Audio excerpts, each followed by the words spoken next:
Assalomu alaykum hammaga. 5-sinf matematika darsligini va mashq daftarini birgalikda yechishni davom ettiramiz. 6-bob nisbatlar bobini. Demak, darsligimizdan 152-betga kelgandik. Qarang va o'rganing. Demak, mavzuyimiz teng kuchli nisbatlardagi noma'lum hadni toping. Topish. Xo'p, ko'rib chiqamiz. Bu yerda endi nisbatlar berilgan 5 ga 20 nisbatda va bu teng 1 ga necha nisbat? Hop, bu yerdan ko'ryapmiz. Demak, 5 o'rniga 1 bo'lib qoldi. Mana 5 o'rniga 1 bo'lib qoldi. Qonuniyatni topib olamiz. 5 1 bo'lib qolish uchun nima qilish kerak? 5 ga bo'lish kerak. Demak, 5 ga bo'linayotgan ekan. Demak, 5 5 ga bo'lindi, 20 ham 5 ga bo'linishi kerak. Ikkalovi ham bir xil songa bo'linishi kerak. Har xil songa bo'lmaydi. Demak, 5 5 ga bo'linib 1 bo'lib qoldimi? Endi 20 ni demak 5 ga bo'lsak 4 bo'ladi. Demak, qonuniyatni topib, mana 4 topildi. Bu 5 ga 5 ga 20 nisbati kasr ko'rinishida ham yozsa bo'ladi. Biz kasrlarda o'tganmiz. Surat ham mahraj ham bitta songa bo'linishi kerak deyilgan. O'sha qonuniyatdan demak surati, ya'ni 5 nechaga bo'lingan qonuniyat topib olindi. Keyin mahraji ham xuddi shu songa bo'lindi.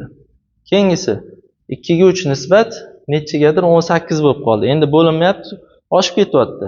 3 o'rniga 18 bo'lib qoldi. 3 18 bo'lish uchun mana keyingisida turgan xat keyingisi joyida turishi kerak-da.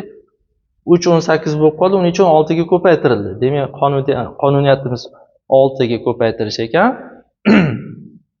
Oldidagi turgan sonni topish uchun oldidagi turganni 6 ga ko'paytirishimiz kerak. Oldidagi 2, 2 ni 6 ga ko'paytirsa 12 topildi. Hop, 3-misolimizda nechidir 3 ga nisbati 20 ni 15 ga nisbati ekan. Demak, 3'imiz bu yerda 15 bo'lib qoldi. Ya'ni 15 ni 5 ga bo'lsak 3. Endi 20 ni ham 5 ga bo'lamiz, bir xil songa bo'lamiz. 20 ni 5 ga bo'lsak 4 bo'ladi. Demak, 5 ga bo'lish qonuniyati ketyapti. Demak, bu yerdan birinchi hadimiz 4ligi. Hop, topsak bo'ladi. 4-si. Ichida ikkita shokolad va bitta ichimlik bo'lgan paketlar bor. Demak, bitta paketda mana ikkita shokolad va bitta ichimlik bor ekan. Rahim, Aziz va Jamila turli xil miqdordagi paketlarni oldi. Rahim 3 ta ichimlik olgan, u nechta shokolad olgan? Demak, har bitta paketda sovg'ada desak, masalan, ikkita shokolad, bitta ichimlik bor. Bir xil hammasi. Demak, Rahimga 3 ta ichimlik tegibdi. Demak, 3 ta ichimlik olish uchun har bitta paketda bittadan ichimlik edi. 3 ta ichimlik olish uchun demak 3 ta paket olganda u, to'g'rimi? O'zi har bitta paketning nisbati mana shokoladga ichimlik nisbati 2 ga 1 nisbatda qonuniyat qilib oldik. 2 ta shokolad, bitta ichimlik. Xo'p, u Rahimda ichimlik bitta emas, demak 3 ta bo'lib qoldi. Demak, 1 o'rniga 3 bo'ldi, demak 3 ga ko'paytirildi. Demak, shokoladni ham 3 ga ko'paytiramiz va 6 ta bo'ladi. Ya'ni 3 ta paket olganda sovg'a 3 ta ichimlik va 6 ta shokoladli bo'lgan. Xo'p. Keyingisi Jamila 12 ta shokolad oldi, u nechta ichimlik oldi? Hop, paketimiz tigi sovg'alar o'sha sovg'a desak, masalan, 2 ta shokoladga bitta ichimlik edi.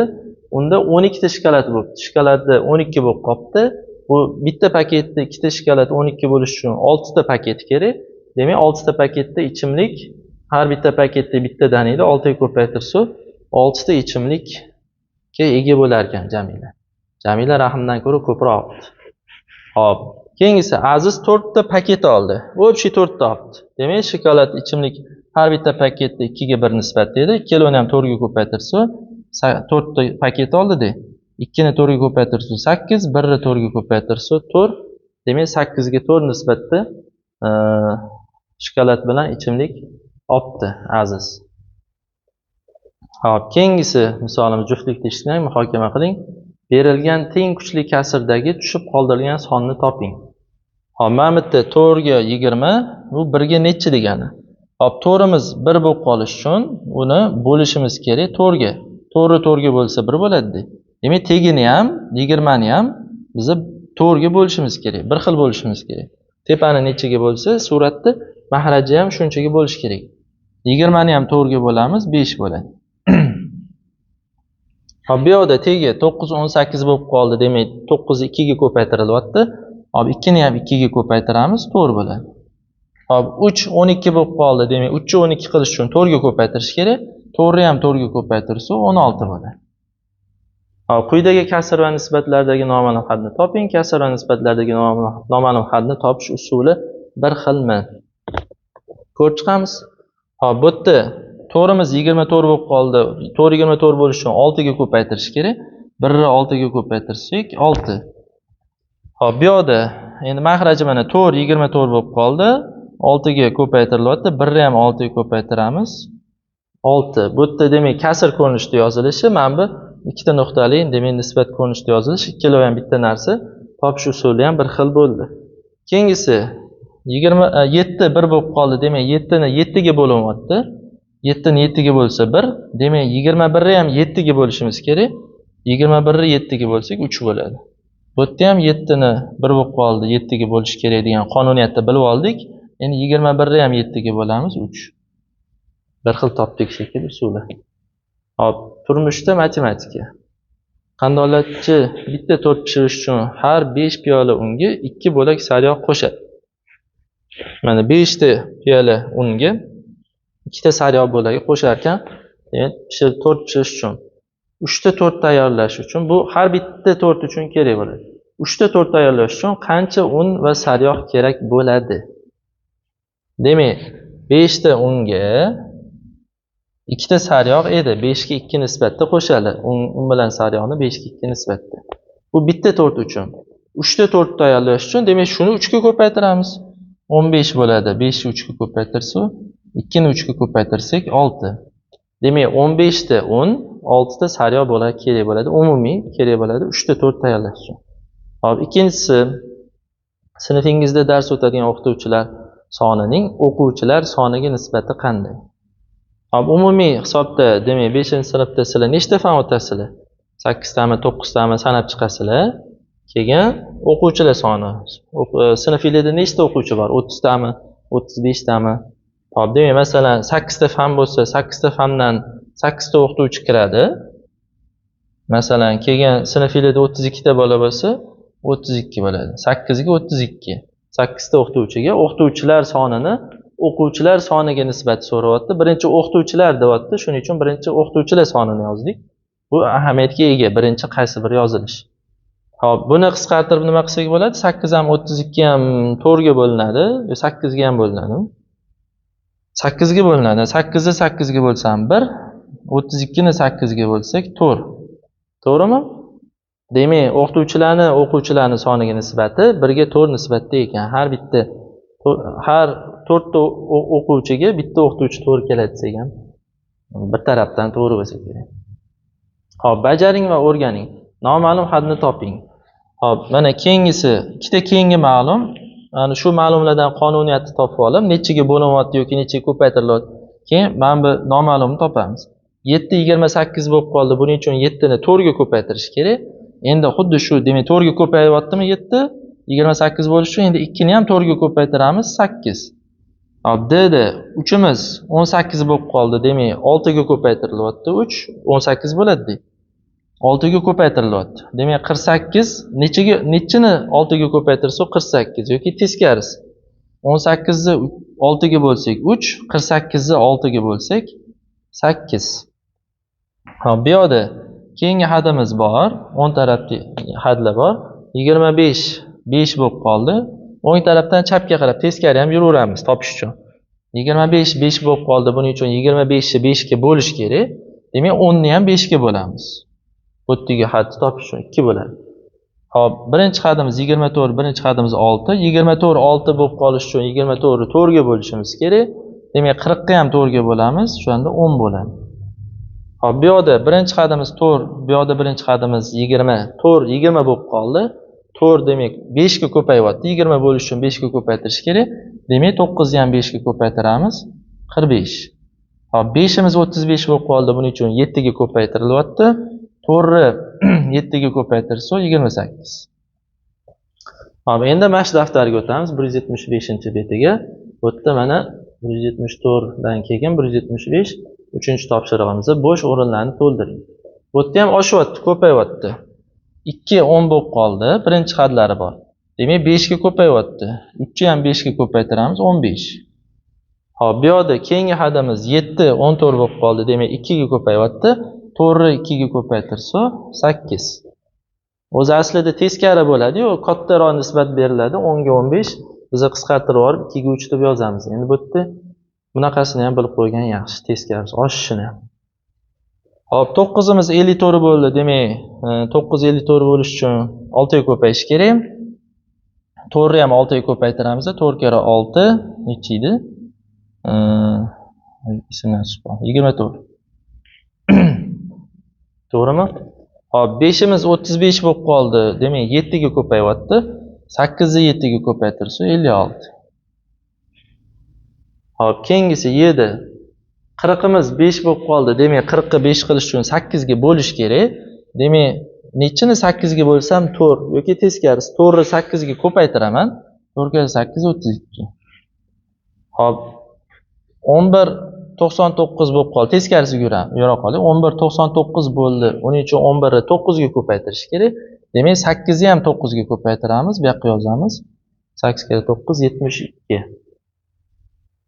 Hop, ikkinchi misolimiz tushirib qoldirilgan sonlarni yozing. Yana xuddi shu. Demak, 7 56 bo'lib qoldi. Demak, 8 ga ko'payyapti. 6 ni ham 8 ga ko'paytiramiz. 48 bo'ladi. Hop, 3'imiz 27 bo'lyapti. Demak, 9 ga ko'payyapti. 8 ni ham 9 ga ko'paytiramiz. 72. To'g'rimi? Xato bo'lsa endi to'g'rilab qo'yarsizlar. 7 21 bo'lyapti. 3 ga ko'payyapti. Demak, 3 ni ham 3 ga ko'paytiramiz. 9. 5 45 bo'lyapti. Demak, 9 ga ko'payyapti. 6 ni 9 ga ko'paytiramiz. 54. Adashganman. Hop, 9'imiz 36 bo'lyapti. Demak, 4 ga ko'payyapti. Ya'ni 36 9 bo'ldi. Orqaga yura qolaylik. 36 9 bo'ldi. 4 ga bo'lyapti. 40 ga ham 4 ga bo'lamiz. 10 bo'ladi. Hop, 8'imiz 64 bo'lib qoldi. Mana orqaga yursak. Demak, 8 ga ko'payyapti. 1 ni ham 8 ga ko'paytirsak, bu yerda 8 bo'ladi. Hop, keyingi topshirig'imiz matnli masala yechish. Har bir sovg'a to'plamida 2 ta o'chirg'ich va 5 ta qalam bor. Demak, 5 ga 2, 5 ta qalamga. Hop, 5 ta qalamga 2 ta o'chirg'ich har bitta sovg'ada. Qanaqadir silafanda korobkada deylik.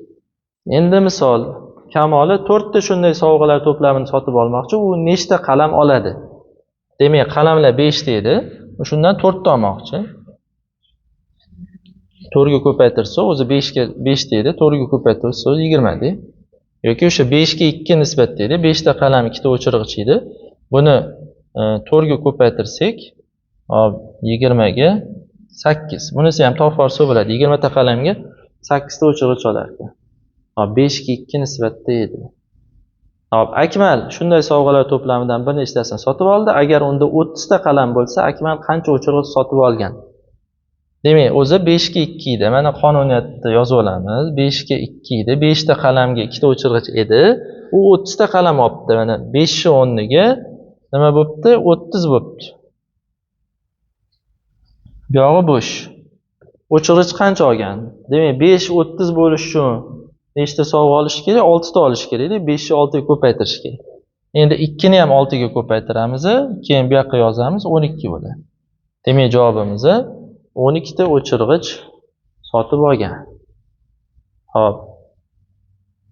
Sardorda mana 5 ga 2 nisbatda, demak, bitta korobkada 5 ta qalam, 2 ta o'chirg'ich bor. U sotib olgandan keyin sanasi 18 ta o'chirg'ich bo'pti. Ya'ni mana 2 o'chirg'ich, mana 2 edi-ku. Ya'ni nechidir ta qalam va 18 ta o'chirg'ich bo'pti. Qalam nechta deyapti? 2 18 bo'lish uchun 9 ga ko'paytirilishi kerak. Demak, 5 ni ham 9 ga ko'paytiramiz. 45 bo'ladi. Demak, qalamlari 45 ta bo'ladi. Javobimiz 45. Keyingisi sayohat qutisida 4 ta tish pastasi va 3 ta tish cho'tkasi bor. Hop, 4 ga 3. Qonunimiz to'g'rimi? 4 ga 3. 4 ta pastaga, 3 ta cho'tka. Hilola 5 ta sayohat qutisini sotib oldi. Unda qancha tish pasta bo'ladi? Demak, buni 5 ga ko'paytiramiz. 4 ni 5 ga ko'paytirsak 20, 3 ni 5 ga ko'paytirsak 15. Demak, 20 ta pasta, 15 ta cho'tkasi bo'lardi. Uzoqqa ketyapti shekilli Hilola. Amerikaga ko'chib ketyaptimi yo bir oyga Bagirga 4tami? Hop, nechaga edi? 4 ga 3 nisbatda edi. Hop, 4 ga 3 nisbatda edi. Madina shunday sayohat qutilaridan sotib olgach, unda 18 ta tish cho'tkasi bo'ldi. Hop, cho'tka mana bu 3 ta edi. Shuni o'rnida 18 ta bo'libdi. Pastda qancha bo'lgan? Mana bo'sh joy topishimiz kerak. Keyingi raqam cho'tkalarning soni edi. Bu yerda ham keyingisiga yozdim. Va bu 3 18 bo'lish uchun 6 ga ko'paytirilishi kerak. Demak, 4 ni ham 6 ga ko'paytiramiz. 24. Demak, javobimiz Madinada 24 ta pasta bor. Hop, 4 ga 3 nisbatda edi. Bir firma 36 ta tish pastasini sotib olmoqchi bo'lib, sayohat qutilarini xarid qildi. Firma nechta tish cho'tkasiga ega bo'ladi? Hop, pasta bitta korobkada demak 4 ta pasta, 3 ta cho'tka desak, o'sha 4 ta pastadan 36 ta bo'ldi. 36 ta pasta olibdi. Ishchilariga masalan firma. Hop, to'rimiz 36 bo'lib qoldi. Buning uchun demak 9 ga ko'payyapti. To'g'rimi? 3imiz necha bo'ladi? 3 ni ham 9 ga ko'paytiramiz, 27 bo'ladi. Demak, javobimiz 27 ta cho'tka bo'lar ekan. 36 ta pastasi. Birga sotiladi deb ko'riladi. Hop. Keyingi mavzuyimiz keyingi videolarda ko'ramiz. Xayr, salomat bo'ling.